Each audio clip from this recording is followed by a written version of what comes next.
হাই everyone, আজি দেউতাই বাৰীৰ পৰা পকা পকা মাটি কঁঠাল দুটা আনিছে আৰু আনিছে যেতিয়া মই ৰখাত নাই। মই কাটিব ল'লোৱে।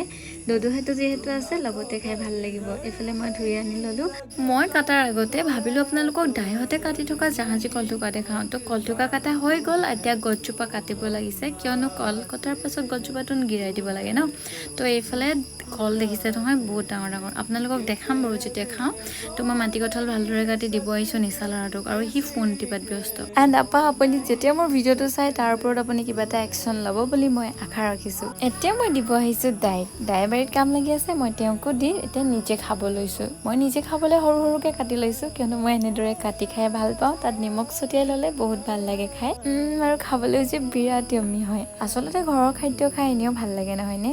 ঘৰৰ খাদ্যত যি খোৱাৰ আমেজ থাকে নহয়, সেইবিলাক কিনাত নাথাকে। হয়নে নহয় জনাবচোন।